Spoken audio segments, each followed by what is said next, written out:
Bila Nabi sebut tanda dekat, tanda-tanda bahawa dekat kemunculan Dajjal, tanda-tanda bahawa dekat kemunculan Mahdi, semua tanda tu dekat. Dah ada pun dalam masyarakat Islam.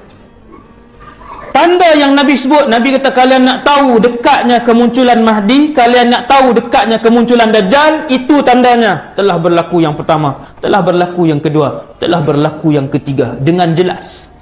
Tak ada khilaf. Berlaku tanda itu, tidak ada khilaf di kalangan ulama akhir zaman yang menghuraikan hadis ini. Tuan-tuan yang dirahmati Allah sekalian, bagi sesiapa yang mengkaji hadis Imam Mahdi, maka dia akan melihat di sana ada beberapa belas kriteria panjang untuk mengaku sebagai Imam Mahdi. Tak cukup salah satu, maka tak boleh untuk mengaku sebagai Al-Imamul Mahdi. Yang pertama, dia mesti dilahirkan di Madinah Al-Munawwarah. Satu surau tak boleh mengaku dah ni. Hadis yang saya beritahu ni semua hadis sahih dan hasan daripada Rasulullah sallallahu alaihi wasallam. Yang kedua, dia mesti lelaki. Yang ketiga, mestilah namanya Muhammad seperti yang disebut oleh Rasulullah sallallahu alaihi wasallam. Nabi kata yuwati usmuhu ismi wasmu abihi isma abi. Hadis sahih riwayat Imam Ahmad, Tirmizi dan Abu Daud. Kata Rasulullah, nama lelaki itu, pemimpin itu yang akan menyelamatkan umat Islam ketika itu, namanya seperti namaku, nama ayahnya seperti nama ayahku. Iaitu nama dia mesti Muhammad bin Abdullah Al-Mahdi. Mahdi itu gelaran yang diberikan oleh Rasulullah sallallahu alaihi wasallam. Nabi bagi gelaran kat dia.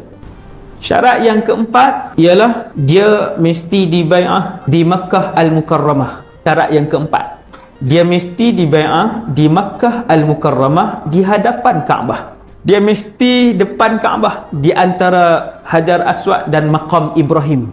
Di situ dia akan dibai'ah. Dia akan dibai'ah maksudnya macam ni.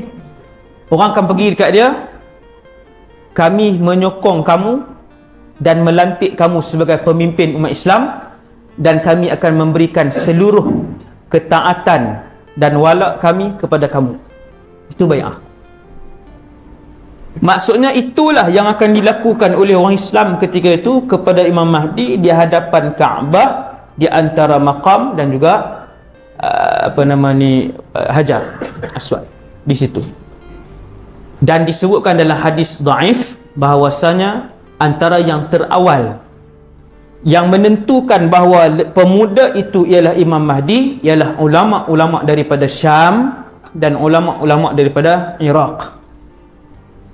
Ratusan ulama-ulama ini akan pergi kepada Al-Imamul Mahdi dan dia akan dibai'ah dalam keadaan wahwa karih, dalam keadaan dia tidak mahukan jawatan itu. Pelik ke tak pelik? Tak pelik lah. Sebab memang orang soleh dia tak gila jawatan. Yang berebut jawatan, yang melobi-lobi ni sampai bergaduh-gaduh ni orang gila dunia. Jawatan bukan benda mudah. Nabi nasihatkan kepada sahabatnya yang bernama Abu Dhar, wahai Abu Dhar, jawatan ini satu benda yang akan diakhiri dengan penyesalan, kerana dia adalah tanggungjawab yang akan dipersoalkan oleh Allah di hari kiamat. Dengan sebab itu sahabat berlari-lari daripada jawatan, bersumpah-sumpah untuk tolak jawatan, walaupun jawatan ketika itu tambahan pula pada zaman Sayyidina Umar, Uthman dan Ali, yang mana hampir 1/4 dunia di bawah kerajaan Islam. Bukan perintah Malaysia. 1/4 dunia. Tuan-tuan bayang kekayaan waktu tu, kekayaan. Bagaimana tentera Islam memindahkan kekayaan kerajaan Rom ke Madinah. Kekayaan kerajaan Rom ketika Rom jatuh setelah berperang dengan tentera Islam, pindah kekayaan mai Madinah. Sebentuk cincin yang tertinggal dalam poket pejuang Islam, sebentuk itu dikembalikan kerana tingginya amanah orang Islam ketika itu. Padahal kalau diambil sebentuk tu, ada berapa ratus ribu bentuk cincin emas lagi. kekayaan kerajaan terbesar dunia ketika itu. Subhanallah. Jadi Al-Imamul Mahdi ni dia akan dibai'ah di Makkah Al-Mukarramah, dan ketika itu umurnya, ini yang seterusnya, di antara 30 hingga 40 tahun. Jadi 30-an hingga 40-an, mudahlah. Dia dah dilahirkan ke Ustaz, dia macam orang biasa. Sampai masa dia akan dilahirkan oleh ibunya dan ayahnya bernama Abdullah. Membesar, makan, bukan kata makhluk halus ke manusia. Dia membesar, main apa semua, dan kemudian yuslihuhullahu fi lailah, kata Nabi. Ketika sampai masanya untuk dia dibai'ah, malam itu Allah mengubah keterampilannya, bukan rupa dia, mengubah daya kepimpinannya, mengubah kesolehannya. Dia jadi malam tu, kita tak tahulah macam mana yang sebenar yang dimaksudkan oleh Nabi SAW, tapi Nabi sebut dalam satu hadis yang sahih, yuslihuhullah fi lailah, semalam saja. Dia memang dah pemuda yang baik, pemuda yang beriman, pemuda yang bagus, keturunan Rasulullah SAW. Yang tu kriteria yang seterusnya. Mesti Ahlul Bait. Tuan-tuan, Ahlul Bait ada tak zaman ni? Ada. Jadi Al-Imamul Mahdi ini, Nabi sebut kepada Sayyidatuna Fatimah, Al-Mahdi itu daripada keturunanmu. Maksudnya Sayyidatuna Fatimah ada anak Hasan dan Husain, maka Al-Imamul Mahdi dia mesti dari susur galur itu. Bukan boleh, tuan-tuan, bukan boleh mengaku. Maka pemegang silsilah nasab keturunan Rasulullah ni, mereka ada peta keluarga itu. Maka nak mengaku ni benda berat. Dia ada ulama yang pakar tentang nasab itu. Kalau mengaku, dia tanya, anak siapa? Anak sekian. Siapa nama ayah kepada ayah kamu? Sekian. Siapa nama? Dia boleh tahu. Kita tak boleh bohong. Jadi Al-Imamul Mahdi ini adalah cucu cicit keturunan Rasulullah sallallahu alaihi wasallam, sama ada daripada Hasan ataupun Husain, itu khilaf di kalangan ulama. Kemudian ketika kita tahu kriteria seorang imam yang nak bergelar dengan nama Al-Imam Muhammad bin Abdullah Al-Mahdi, kalau satu orang tu mengaku, kita tanya 2-3 benda dah daripada kriteria ni, dia tak lepas dah. 2-3 dah daripada ni. Dan yang paling kuat kata para ulama untuk menentukan seorang itu al-imam yang disebutkan oleh Rasulullah sallallahu alaihi wasallam ialah di hari selepas daripada dia dibai'ah oleh kumpulan ulama daripada Syam dan kumpulan ulama daripada Iraq, kemudian umat Islam yang lain akan berbai'ah kepadanya.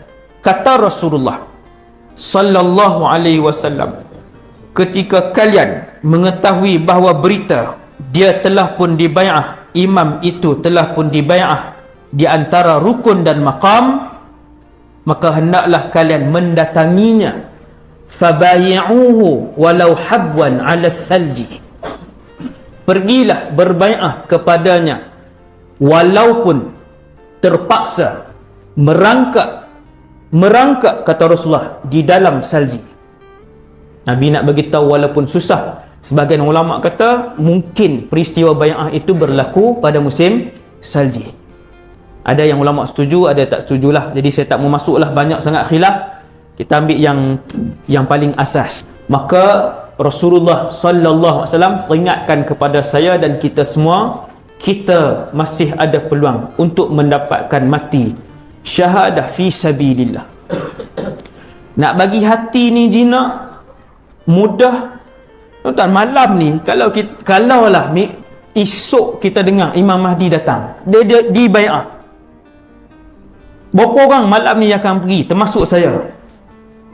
Berapa orang yang akan pergi menyahut seruan Rasulullah, mendapatkan peluang hebat ni, duduk bersama dengan manusia yang paling warak dan paling taqwa di atas muka bumi Allah, bersama-sama berjuang dan kemudian bersama-sama menikmati pemerintahan Islam ketika itu? Berapa orang yang sanggup pergi? Kalau esok, tahu-tahu esok Ahad, esok Sabtu. Sabtu boleh ya Ustaz? Kalau kerja kan, esok kerja. Tak confirm lagi Ustaz, nak kerja tak confirm lagi, macam mana nak pergi Ustaz? Soalan yang datang. Anak 6 orang Ustaz, semua sekolah lagi. Soalan tu akan datang. Kerana zaman kemunculan itu, tuan-tuan yang dirahmati Allah, ialah seperti zaman yang kita hidup malam ni. Suasana kita pergi kerja, kita ada keluarga, kita ada anak, kita datang ke masjid, kita belajar, kita ada urusan. Suasana dan tuntutan iman beginilah. Waktu tu Imam Mahdi datang. Waktu itulah pakat tanya iman masing-masing, siapa yang akan pergi menyahut seruan Rasulullah sallallahu alaihi wasallam. Berapa orang? Sudah tentu tidak ramai. Pasti tidak ramai. Kerana pahala syahid itu besar, ganjaran syahid itu sangat besar. Sebab tu tak ramai akan berjaya untuk mendapatkan ganjaran syahid itu. Mesti tak ramai. Malam ni saja kita fikir, bukan sejam ni, yang seminit ni pun kita duk fikir macam-macam dah. Rumah tak habis lagi. Kereta dah lah baru keluar bulan lepas baru. Macam mana nak pergi, dia kata. Cucu seorang pun tak ada tengok lagi. Anak sulung baru masuk universiti. Macam mana nak pergi? Tuan-tuan yang dirahmati Allah, persoalan kekeluargaan, perniagaan, harta, itulah juga yang bermain di fikiran seluruh syuhada yang berkorban pada jalan Allah 1400 tahun ni. Tetapi mereka berjaya untuk menepis ke semua persoalan itu dan akhirnya berjuang menyertai peperangan sejak daripada zaman Rasulullah sallallahu alaihi wasallam sampailah pada zaman Sultan Muhammad Fatih dan sebagainya. Mereka juga punya anak, mereka juga punya pekerjaan, mereka juga punya kehidupan sama seperti kita, bahkan mereka lebih sukar kehidupan mereka daripada hidup kita yang serba moden. Tuan-tuan, dengan sebab itu syahadah ini untuk membiarkan dia bertapak dalam hati kita mesti dipohon kepada Allah Subhanahu wa taala. Man sa'ala Allah asy-syahadata bisidqin ballaghahu Allahu manazil asy-syuhada wa in mata ala firasyih. Nabi kata, sesiapa yang selalu memohon kepada Allah dan berazam kepada Allah, tiap-tiap hari minta, setiap hari berazam untuk mendapatkan syahadah, Nabi kata Allah akan memberikannya kedudukan itu sekalipun dia mati di atas katilnya. Tuhan bagi dia mudah. Dengar nak mati syahid, dengar nak berjihad, hatinya mudah. Tapi kalau tak pernah terlintas dalam kepala otak, cuma duk fikir macam mana nak bayar hutang, dalam kepala otak nak daftar anak ke mana, dalam kepala otak bulan depan punya cuti nak pi ke mana, dalam kepala otak nak berniaga apa pula, satu lagi nak buka perniagaan di mana, tak pernah terlintas untuk syahadah, untuk jihad. Datang masanya muncul Al-Imamul Mahdi, maka ketika itu mustahil untuk dia pergi ke sana. Mustahil. Dia memang takkan terlintas pun untuk pergi. Orang bagi tahu ni, orang bagi tahu. Waktu tu semua syarat telah pun ada pada lelaki. Contohnya, pada lelaki itu yang sedang mengaku bahawa dirinya Muhammad bin Abdullah Al-Mahdi, para ulama kesemuanya telah berhimpun di kelilingnya, di Makkahul Mukarramah, di bai'ah di hadapan Kaabah. Sampai ni berita kita. Macam mana ni? Tangan duk cedok cakut dia. Macam mana nak pergi ni? Nak bawa ubat banyak mana? Dia fikir. Nak tinggalkan anak RM4. Tak apa, tak jadi ya. Semoga kalian memperolehi syahadah. Saya doakan. Dah yang tu. Hantar mesej. Rugi kita. Rugi. Nak dapat syurga zaman ni tuan. Zaman ini nak dapat syurga. Inilah peluangnya. Inilah peluangnya. Tuan-tuan tengok bila Nabi sebut tanda dekat, tanda-tanda bahawa dekat kemunculan Dajjal, tanda-tanda bahawa dekat kemunculan Mahdi, semua tanda tu dekat. Dah ada pun dalam masyarakat Islam. Tanda yang Nabi sebut, Nabi kata kalian nak tahu dekatnya kemunculan Mahdi, kalian nak tahu dekatnya kemunculan Dajjal, itu tandanya. Telah berlaku yang pertama, telah berlaku yang kedua, telah berlaku yang ketiga. Dengan jelas, tak ada khilaf. Berlaku tanda itu, tidak ada khilaf di kalangan ulama akhir zaman yang menghuraikan hadis ini. Ulama tak khilaf, oh ini mungkin ini tak. Ya, bila tanda itu dah berlaku, maka kita tak tahu nah secara tepat tahun berapa dan sebagainya, kita tak tahu. Cumanya kita dapat tahu bahawasanya ianya dekat. Kan? Dekat tu berapa? Wallahu a'lam. Itu jawapan yang paling selamat sekali. Betul nah? Wallahu a'lam. Tanda yang paling kuat bahawa itu ialah Imam Mahdi, kata Rasulullah, ialah apabila dia dibai'ah, maka ketika itu akan keluar satu kelompok tentera daripada Syam. Syam juga. Tapi yang ni tentera jahat. Tentera itu dipanggil oleh Rasulullah Jaish As-Sufyani. Mana tentera Sufyani? Wallahu a'lam. Bila tentera ni dia dengar kata di Mekah Al-Mahdi dibai'ah, umat Islam sedang berkumpul di kota Mekah membai'ah Imam Mahdi, dengan lajunya makin ramai, terbentuk satu pasukan, keluarlah tentera ni, siap keluar dengan senjata dan tentera. Apabila sampai di Baida, Jordan sini. Baida ni di Madinah, ada satu tempat nama Baida di sini. Apabila sampai di sini, di satu tempat yang bernama Baida, tanah itu terbuka. Merekah. Faham tak merekah? Terbuka macam tu. Tanah terbuka.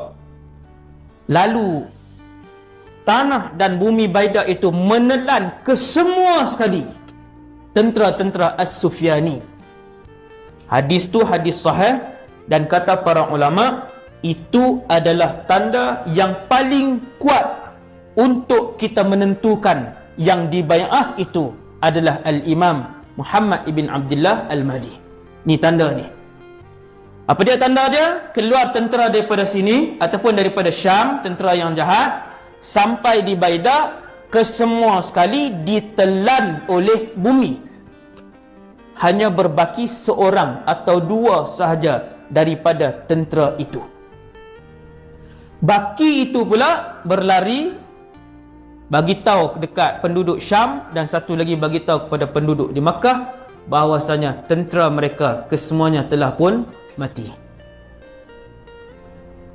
Ramainya tentera ni tuan-tuan, ramainya tentera ni, yang ada di keliling tentera ni pun masuk dalam lubang tu. Hak peniaga yang lalu di situ nak pergi tengok tentera siapa jalan.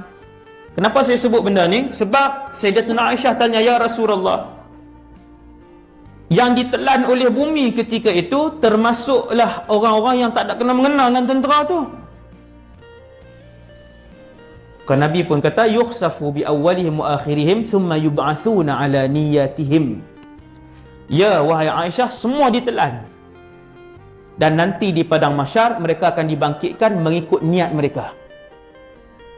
Ada yang tak ada kena mengena, maka dia akan dibangkitkan dengan niat hanya lalu saja, nak tengok saja, ataupun yang berniaga di situ saja, di kawasan tu dia berniaga, tentera lalu, telan sekali dengan dia sekali, masuk ke dalam tu.